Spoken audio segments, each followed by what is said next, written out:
नमस्कार, मैं आनंद प्रकाश, आर्टिस्ट आनंद कलामंच पर आज आपके लिए लाया हूँ सुनीता आनंद की रेडियो वार्ता संत रविदास के आदर्श आज के संदर्भ में। इस वार्ता का प्रसारण 24 फरवरी 2024 को प्रातः 7:15 पर आकाशवाणी रोहतक से हुआ है। आजकल ज़्यादातर लोगों के पास रेडियो सेट उपलब्ध न होने की स्थिति में हमारे परिचित कुछ श्रोताओं का पहले से ही सुझाव था कि इस वार्ता को प्रसारण के समय रिकॉर्ड करके आनंद कलामंच यूट्यूब चैनल पर अपलोड कर दें ताकि कोई भी श्रोता कभी भी सुन सके। अतः ऐसे सुझावों को ध्यान में रखते हुए हमने वार्ता के प्रसारण के समय इसे रिकॉर्ड किया है। आकाशवाणी रोहतक के आभार सहित प्रस्तुत है वार्ता की रिकॉर्डिंग आपके लिए। मीडियम वेव 262.47 मीटर यानी 1143 किलो हर्ट्ज पर ये आकाशवाणी का रोहतक केंद्र है। अब प्रस्तुत है वार्ता संत रविदास आज के आदर्श आज के संदर्भ में।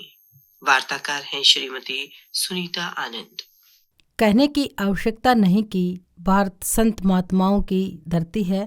इस धरती पर जन्म लेने वाले संत महात्मा जन्म से चाहे किसी भी कुल, धर्म व जाति के रहे हों, किंतु अपने कर्म से उन्होंने ऐसा कुछ किया है कि वो किसी एक जाति विशेष के न होकर देश, दुनिया और संपूर्ण मानव समाज के हो गए हैं।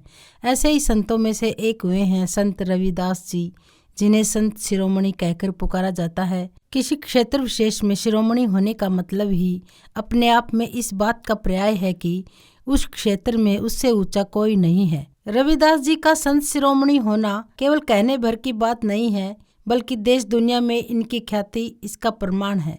इन्हें अर्थात संत रविदास जी को भारत के विभिन्न भागों में रविदास, रैदास, रोहिदास और विभिन्न नामों से जाना जाता है। बंगाल में इन्हें रोहिदास के नाम से जाना जाता है।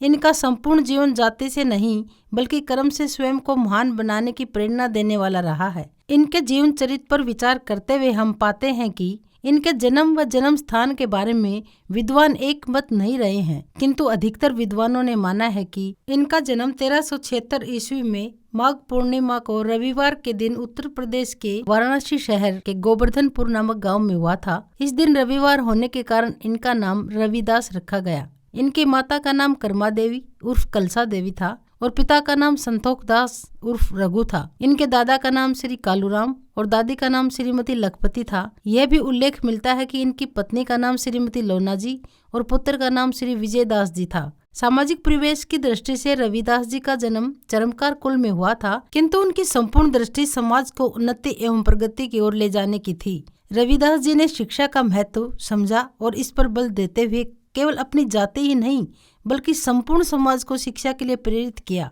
उन्होंने एक ऐसा आदर्श समाज बनाने का संदेश दिया है जिसमें सभी लोग ज्ञानवान अर्थात समझदार हों। रविदास जी केवल वचन से नहीं बल्कि कर्म से भी धार्मिक थे। इसी कारण वह संत समाज में इतना ऊंचा स्थान पा सके हैं। उनकी एक उक्ति है, मन चंगा तो कठौती में गंगा। मतलब कि यदि इंसान का मन साफ है तो उसे बाहरी जगहों पर शुद्धता एवं पवित्रता तलाशने की आवश्यकता नहीं है। दूसरे शब्दों में हम कहें तो कह सकते हैं कि हमें व्यक्ति की पवित्रता को उसके पहनावे अथवा दिखावे से नहीं बल्कि उसके विचारों और व्यवहार से आंकना चाहिए।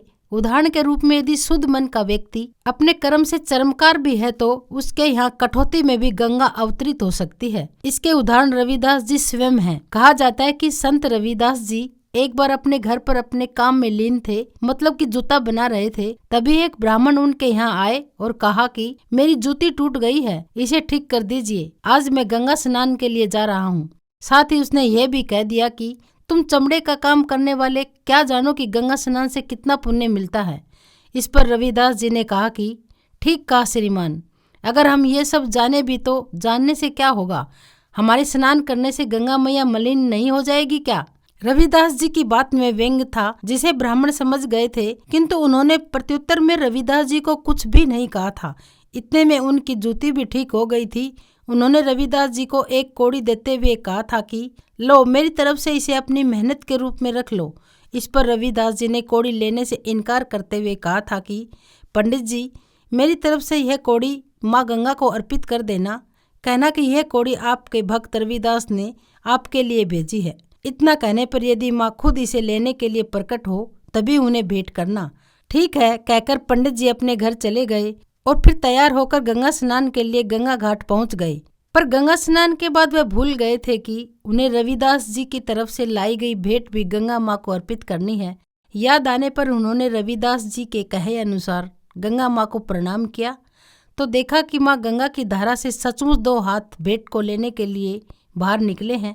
यह सब देखकर एक बार तो वह डर गए, किंतु हिम्मत करके उन्होंने गंगा माँ को कह दिया कि माँ, आपके लिए रविदास ने यह कौड़ी भेजी है। माँ गंगा ने कौड़ी स्वीकार की और अपने हाथ से एक बहुमूल्य कंगन पंडित जी को देते हुए कहा कि ये कंगन मेरी ओर से मेरे भक्त रविदास को दे देना। ठीक है माँ, दे दूंगा, कहते हुए पंडित जी ने माँ गंगा को शीश झुकाया और लौट पड़ा। किंतु रास्ते में उसका मन बदल गया। उसने सोचा कि यदि यह कंगन मैं रविदास को न देकर राजा को दे दूं तो राजा प्रसन्न होकर मुझे न जाने क्या इनाम दे दे। मन में यह विचार आते ही पंडित जी के कदम अपने घर जाने से पहले राजमहल की ओर उठ गए और उन्होंने कंगन राजा को भेंट कर दिया। राजा ने कंगन रानी को दिया तो वह बहुत खुश हुई, किंतु साथ ही उन्होंने कहा कि यह तो एक ही हाथ का कंगन है, जिसने यह कंगन भेंट किया है उससे ऐसा दूसरा भी मंगवाओ। इस पर राजा ने रंग महल से लौटकर पंडित जी से कहा कि इसके जोड़े का दूसरा कंगन भी लाओ, वरना तुम्हें कोल्हू में पेलकर मार डालूंगा। राजा का यह आदेश सुनते ही पंडित जी के होश उड़ गए। उन्होंने हाथ जोड़कर इस काम के लिए 3 दिन का समय राजा से मांगा और जब राजा ने उन्हें 3 दिन का समय दे दिया तो वह सीधे गंगा घाट पर पहुंचकर रोने धोने लगे। माँ गंगा फिर उसी तरह से प्रकट हुई और कहा कि जाओ, रविदास के पास जाओ, वही तुम्हारा उद्धार करेंगे। इसके बाद जब वह रविदास जी के पास पहुंचे तो रविदास जी बिना कहे ही उनके मन की बात जान गए थे और कहा था, यदि चंगे मन से मेरे पास आए हो तो इस कठौती में हाथ डालो, जिसमें उस कंगन के जोड़े का एक नहीं 1000 कंगन आपको मिलेंगे, लेकिन इस बार लालच मत करना, एक ही निकालना। यह सुनकर पंडित जी ने कठौती में हाथ डाला तो उन्होंने महसूस किया कि जैसे कठौती में साक्षात गंगा बह रही है और वहाँ सच में कंगनों का ढेर लगा हुआ है। उन्होंने रविदास जी के कहे अनुसार कठौती से केवल एक ही कंगन निकाला और अपने किए पर पश्चाताप किया। इस पर गुरु रविदास जी ने कहा था कि पंडित जी, अब तो मानोगे न कि मन चंगा तो कठौती में गंगा। बस यहीं से निकली थी यह उक्ति कि मन चंगा तो कठौती में गंगा। रविदास जी की यह उक्ति आज भी समाज से जातिवाद को समाप्त करके भाईचारा बढ़ाने में महत्वपूर्ण योगदान दे रही है। दूसरे शब्दों में हम कहे तो कह सकते हैं कि रविदास जी अपनी इस उक्ति के माध्यम से एक ऐसी खास बात कह गए हैं कि इसके अलावा यदि वह समाज से और कुछ भी नहीं कहते तो भी जाति आधार पर समाज को जोड़ने और धर्म के असली स्वरूप को स्पष्ट करने की दिशा में किए गए कार्यों और समाज को दिए गए संदेश के लिए वह लोकप्रियता के उसी पायदान पर होते जिस पर कि आज हैं। अर्थात रविदास जी के आदर्श आज भी अपना एक महत्वपूर्ण स्थान रखते हैं और विश्वास किया जा सकता है कि आने वाले समय में भी रखते रहेंगे।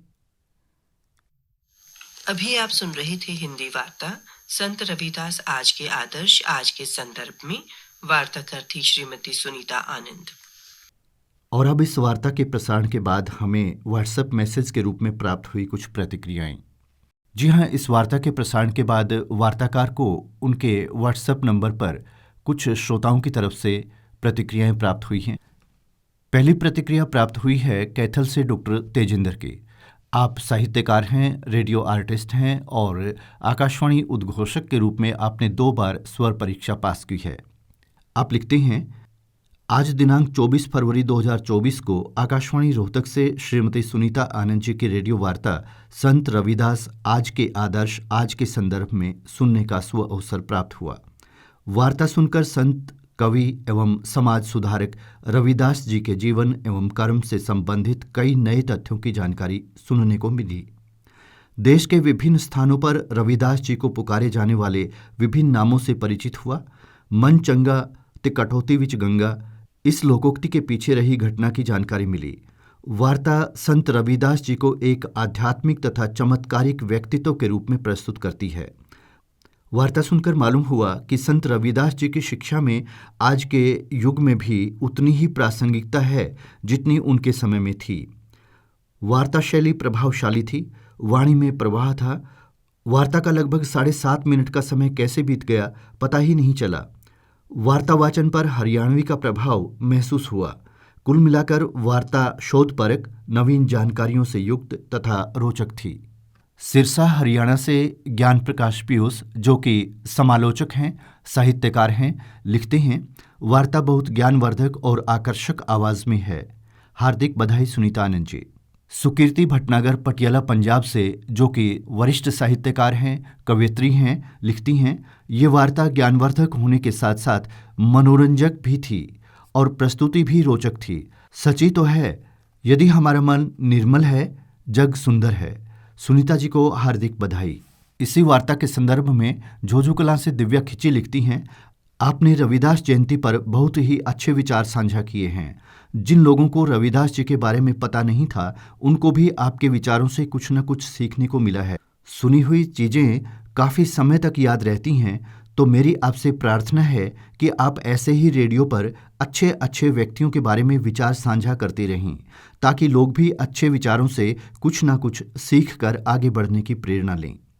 महेंद्रगढ़ जिला गांव सिसोट से राजबाला राज लिखती हैं, आपकी वार्ता बहुत ही सराहनीय है, अमूल्य जानकारी मिली है। तो ये थी रेडियो वार्ता जो कि प्रसारित हुई थी आकाशवाणी रोहतक से रविदास जी की जयंती पर। हमें विश्वास है कि आपको पसंद आई होगी, और यदि पसंद आई है तो एक निवेदन है आपसे कि आप हमारे चैनल को भी सब्सक्राइब कर लें, ताकि इस तरह की वार्ताएं आपको और भी मिलती रहें। दूसरी विधाओं की रचनाएं भी आपको इस चैनल पर मिलेंगी, और आपकी तरफ से जो भी प्रतिक्रियाएं कमेंट रूप में हमें प्राप्त होंगी, उनका उपयोग हम कहीं ना कहीं अपनी प्रस्तुति में करेंगे। नमस्कार।